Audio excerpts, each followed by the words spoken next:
Et si je te disais que ce boîtier de cassette vidéo ne contient pas un jeu de société, ni deux, ni trois, ni quatre jeux de société, mais bien 5 jeux auxquels tu vas pouvoir bientôt jouer si tu le souhaites.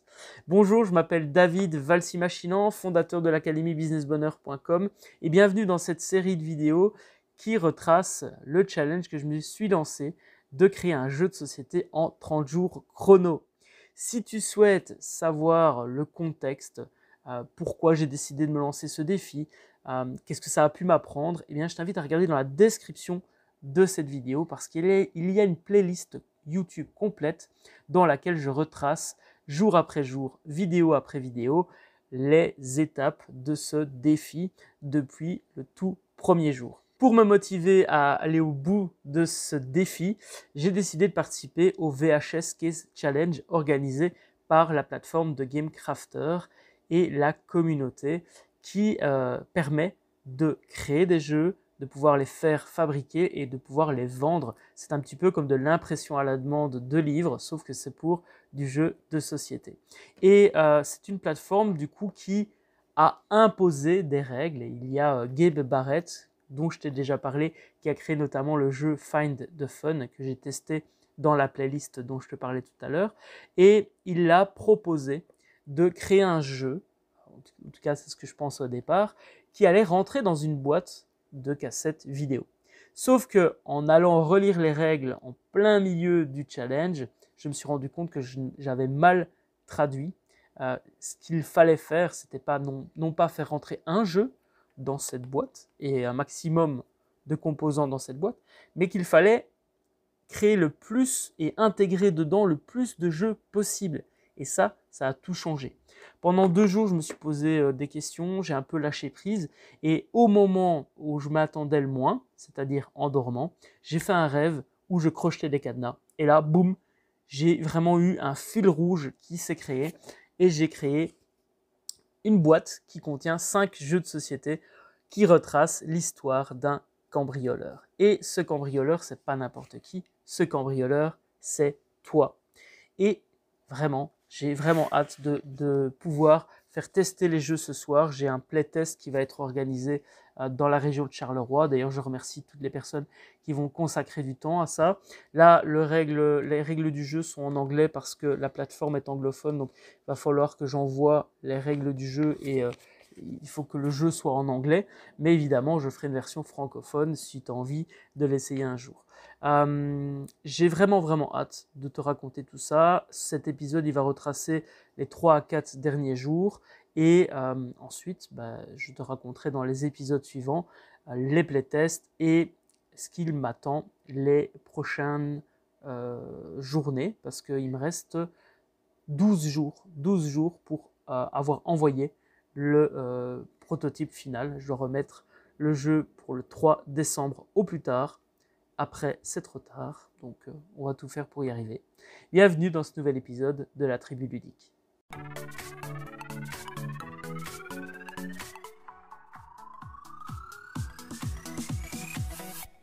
Quel merveilleux défi. En fait, j'ai conscience que les jeux que je vais ajouter dans cette boîte ne seront pas parfaits. Par contre, je les ai moi-même testés. J'aime beaucoup. J'ai fait un playtest pour l'instant avec un des 5 jeux et ça a plu aux joueurs qui ont pu le tester. D'ailleurs, je remercie Alex et Mehdi d'avoir consacré du temps à cela. Ce soir, je vais encore faire tester les jeux.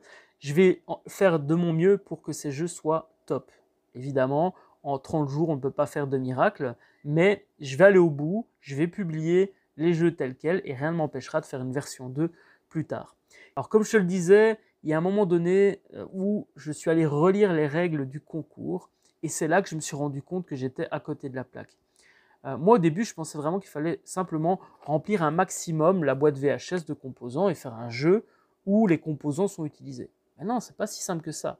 Encore une fois, l'objectif, c'était de faire rentrer un maximum de jeux là-dedans. Donc, je me posais plein de questions, puis à un moment donné, je me suis dit, ok, je vais faire un seul jeu, et tant pis, même si ça ne respecte pas une des règles principales du concours, je vais au moins aller au bout du jeu que j'ai commencé.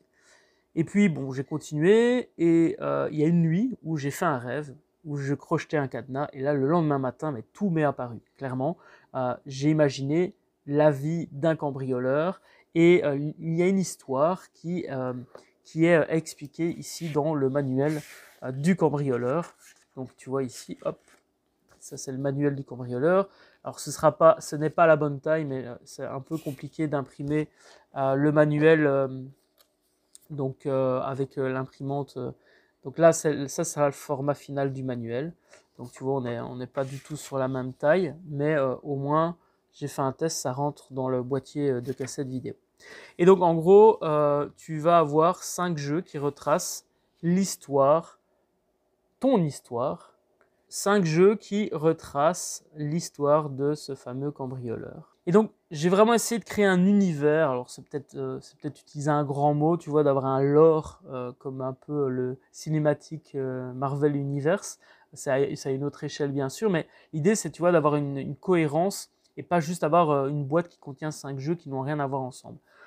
Donc là, vraiment, j'ai essayé de connecter les 5 jeux, même si c'est 5 jeux très différents. J'ai essayé de connecter les 5 jeux ensemble. Il y a des personnages récurrents qui vont venir, notamment les membres de l'équipe. Il y a le contexte aussi de pour quelle raison on décide de faire son premier cambriolage. Et à partir de là, on comprend d'où on vient et où on va. Et on se dirige en fait vers le plus gros casse du siècle. Il va y avoir évidemment des péripéties. Et ça, je te laisserai le découvrir si tu le souhaites. Donc il est temps de te montrer le contenu de la boîte. Alors je vais faire de mon mieux, je rajouterai à mon avis des plans de coupe aussi. Donc tu vas voir ici il y a les tuiles. Alors évidemment les tuiles qui sont utilisées dans 2 jeux. Donc l'idée tu vois c'est de créer des composants mais qui seront utilisés dans plusieurs jeux. Donc ces tuiles là elles sont utilisées dans 2 jeux. Et la particularité c'est que là les tuiles évidemment elles sont fines. Dans la version finale du jeu et la version produite, les tuiles seront un peu plus épaisses et un peu plus grandes.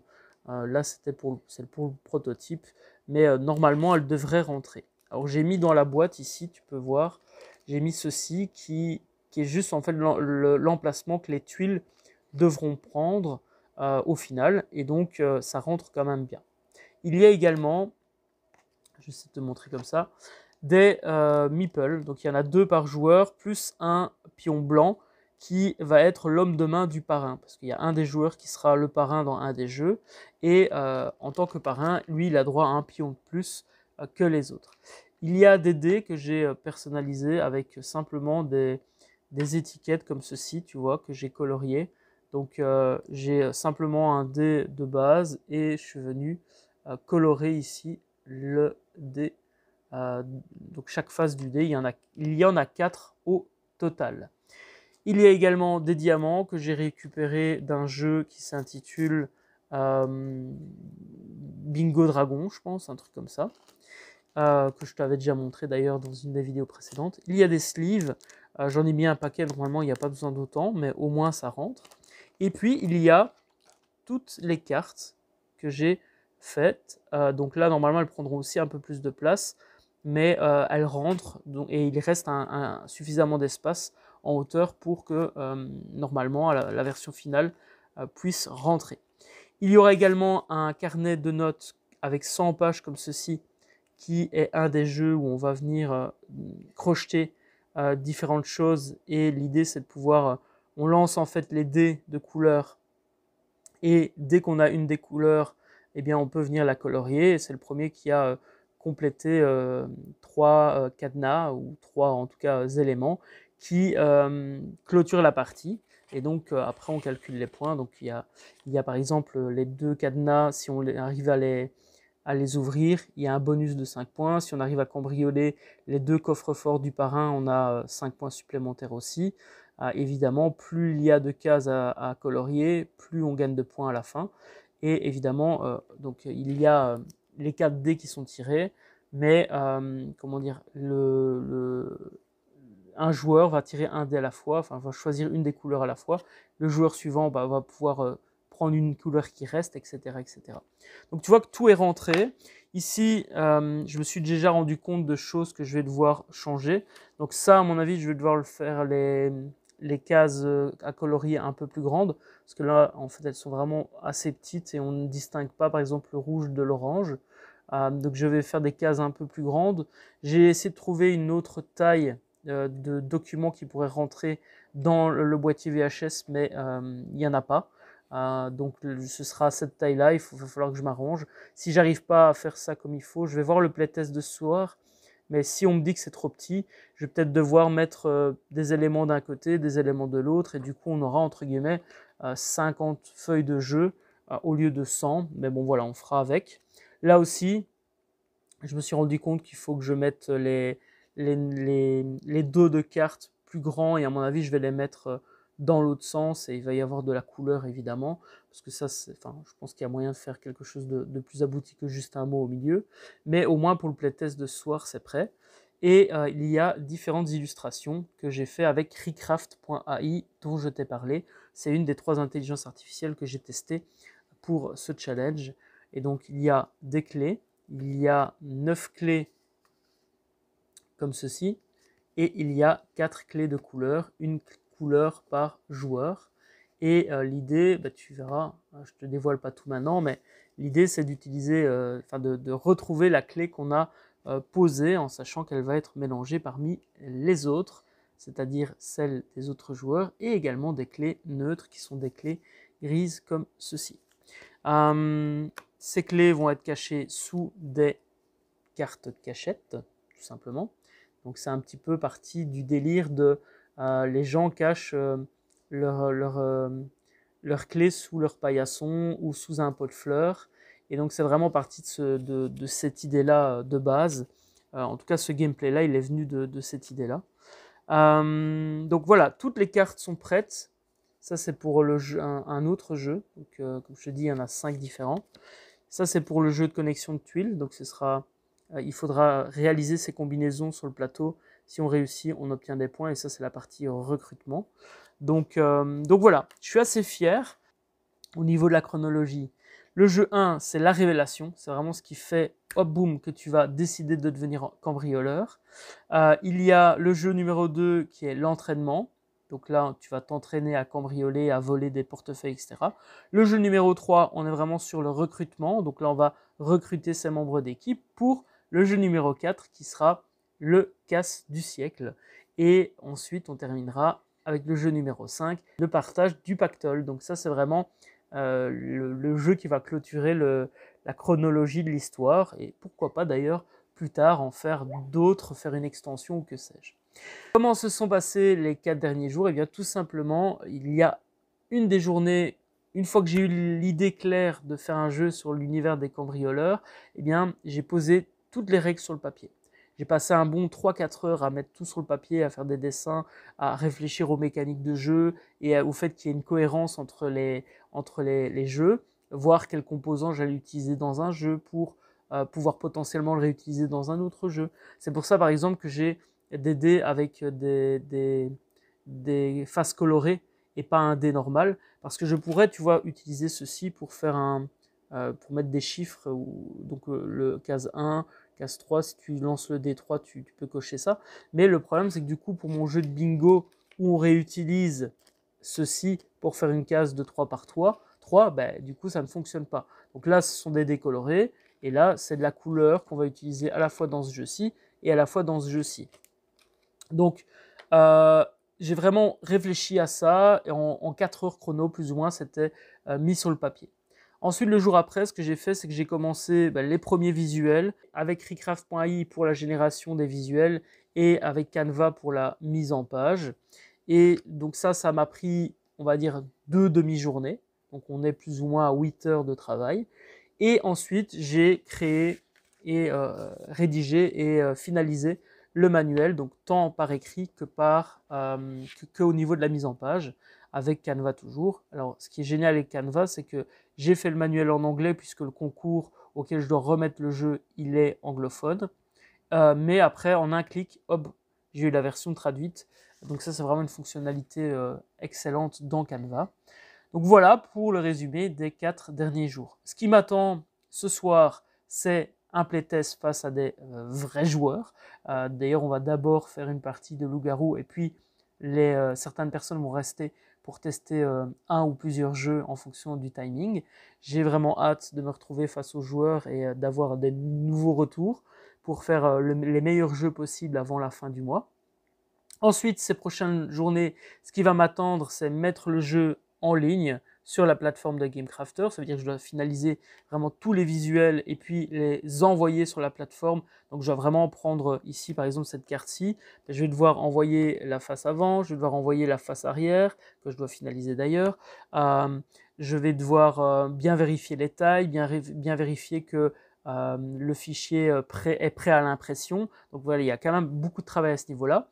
Deuxième chose, je vais devoir m'arranger pour créer une belle fiche produit parce que ça rentre dans le cadre du challenge et l'idée c'est que au niveau du concours, on puisse avoir une page de vente de notre jeu. Donc il faut que ce soit entre guillemets prêt, joli, que ça donne envie, que je fasse une vidéo de présentation, etc. Et donc voilà, l'idée c'est vraiment de même créer un trailer, c'est ce que j'ai en tête, un trailer qui va donner envie de s'investir dans cette histoire. Donc voilà ce qui va m'attendre ces prochains jours, en sachant que nous sommes le 21 et que pour le 3 décembre, le jeu doit être sur la plateforme. Après, c'est trop tard. C'est même le 2 décembre parce que ici, avec le décalage horaire, chez moi, en tout cas en Belgique, ce sera le 2 décembre que je dois absolument avoir envoyé les fichiers. Après ça, je lâcherai prise, je m'amuserai, je présenterai les jeux que j'ai créés à mes amis. Et puis si je gagne le concours, tant mieux. Si je ne gagne pas, j'aurai gagné plusieurs choses. J'aurai appris des choses, je me serai amusé et en plus de ça, j'aurai un produit fini à montrer à un potentiel éditeur. Pourquoi pas. Donc voilà, soyons fous. Moi en tout cas, je me suis bien amusé. Je vais continuer à m'amuser ces 15 prochains jours. C'était un grand plaisir de te partager tout cela. On se retrouve dans la prochaine vidéo. Abonne-toi si ce n'est pas encore fait.